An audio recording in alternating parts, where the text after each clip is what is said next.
What's up, my teens and tweens? Welcome back to Big Sis Talk. It's your Big Sis Bree here, and today's video is going to be about 5 questions interviewers ask teenagers and what you need to include when you're answering those questions. So you can get this money, so you can get this job. Make sure you watch the entire video so you don't miss any of my content, and let's get right into the video. So one of the top questions that every employer asks is, can you tell me a little bit about yourself? This is the opportunity to sell who you are, all of your great accomplishments, what school you go to, what organizations are you in, and any skills that you feel relate to the job responsibilities that you would be able to connect with. This is a time to include employers into your life and some of the hobbies that you may have and some of the organizations that you are in, but this is not the time to tell them a little too much personal information. Like, I like to watch YouTube videos all day about makeup and hair. Unless you're trying to get a hairstylist position. Or, man, I like to play GTA because they be like, killing everybody. No, this is an opportunity to make yourself look good. So only include the basics and things that are going to impress the employer. The next question that employers ask is, why should I hire you? When answering this question, make sure that you go ahead and research the company that you're applying for. And then write down a few things that you know you can bring to the table that connects to those job responsibilities. The next question that most employees ask is, what are your strengths? A lot of times we try to become humble and we try to make ourselves seem less than what we actually are, but this is an opportunity to tell them all the things that you can do when it relates to this position. These things should always relate to your skills, your abilities, and your personality traits. Be honest with yourself.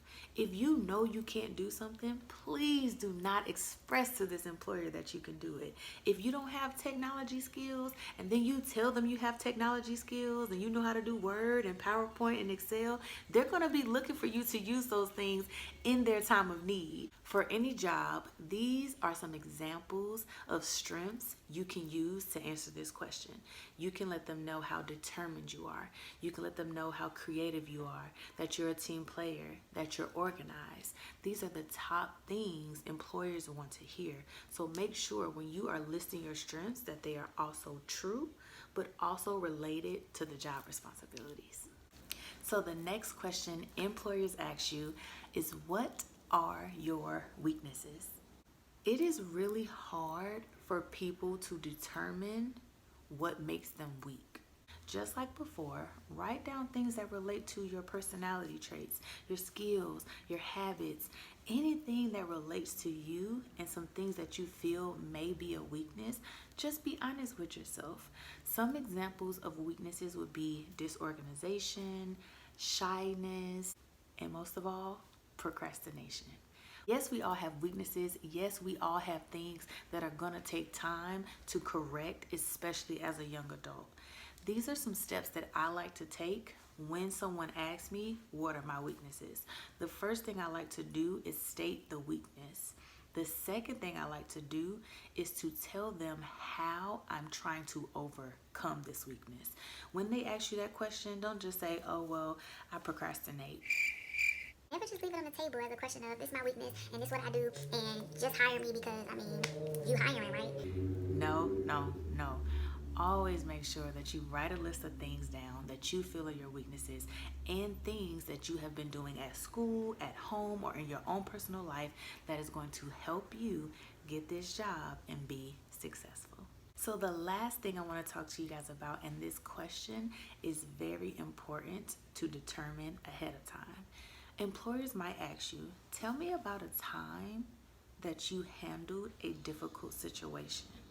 When you're answering this question, you want to make sure, you guys, that you are only giving specific details to the problem.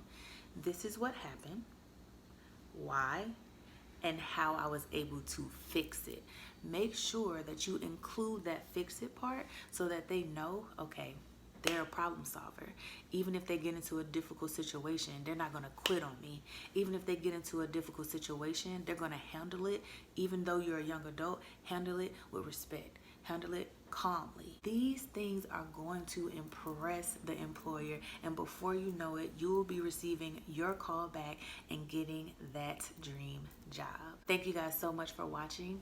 Make sure you subscribe, like, comment below, turn on that notification bell, and until next time, my loves, bye.